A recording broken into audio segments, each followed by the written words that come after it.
नमस्कार, अब दुनिया की फटाफट बुलेटिन में आप सभी का स्वागत है और नजर डालेंगे आज के खास खबरों पर। योग गुरु बाबा रामदेव का अहमदाबाद विमान हादसे पर सनसनीखेज बयान। कहा, इस बात की जांच की जानी चाहिए कि कहीं इस हादसे के पीछे तुर्की का हाथ तो नहीं है। बाबा ने कहा, मुझे पता चला है कि तुर्की की कोई एजेंसी मेंटेनेंस का काम करती है। नागरिक उड्डयन मंत्री के राम मोहन नायडू ने दिल्ली में कहा, अहमदाबाद विमान दुर्घटना के कारणों की जांच के लिए एक उच्च स्तरीय समिति गठित की गई है और जांच सुचारू रूप से आगे बढ़ रही है। विमान का ब्लैक बॉक्स शुक्रवार घटनास्थल से बरामद किया गया।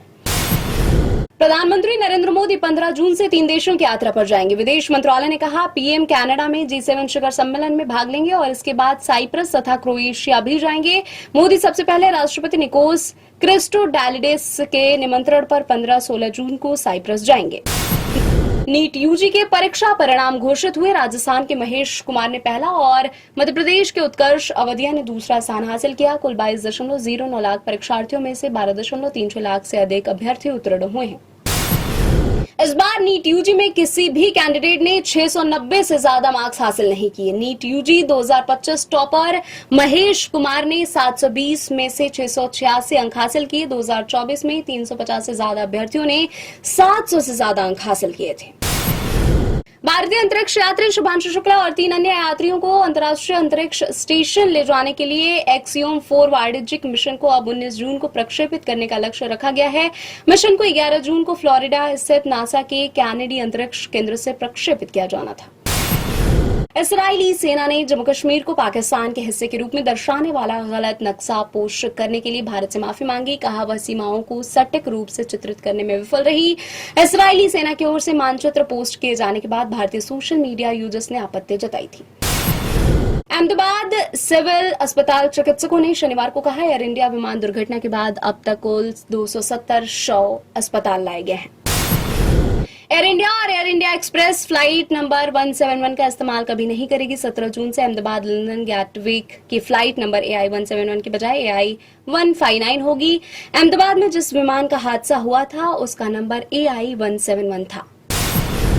एयर इंडिया ने कहा, विमान नियामक DGCA के निर्देशों के अनुसार उसके 9 बोइंग 787 ड्रीमलाइनर विमानों की एक बार की सुरक्षा जांच पूरी हो गई है। बाकी 24 बोइंग ड्रीमलाइनर 787 विमानों की एक बार की सुरक्षा जांच पूरी करने की दिशा में आगे बढ़ रही है। असम के मुख्यमंत्री हिमंता बिश्वा शर्मा ने कहा, धुबरी में 38 लोगों को गिरफ्तार किया गया है। सीमांत जिले धुबरी में सांप्रदायिक तनाव के बाद रात में देखते ही देखते गोली मारने का आदेश दिया गया था। ओडिशा झारखंड सीमा पर नक्सल रोधी अभियान के दौरान IED विस्फोट। अधिकारी ने बताया, विस्फोट में CRPF का एक जवान शहीद हो गया। दिल्ली सरकार आगामी 30 जून से राजधानी के लिए नई आबकारी नीति लाने जा रही है। इसके लिए दिल्ली सरकार के मुख्य सचिव धर्मेंद्र कुमार की अध्यक्षता में हाई लेवल कमेटी का गठन किया गया है। कमेटी कई राज्यों की आबकारी नीति की समीक्षा कर रही है।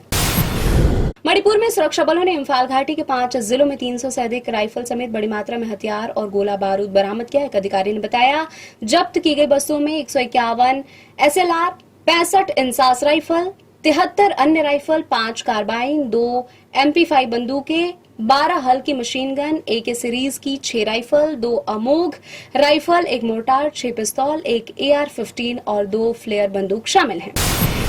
ईरान ने शनिवार सुबह इसराइल पर जवाबी हमले करते हुए मिसाइल और ड्रोन दागे। हमले में कम से कम 3 लोगों की मौत हो गई। संयुक्त राष्ट्र के लिए ईरान के राजदूत ने कहा कि इसराइली हमले में 78 लोग मारे गए और 320 से अधिक घायल हुए।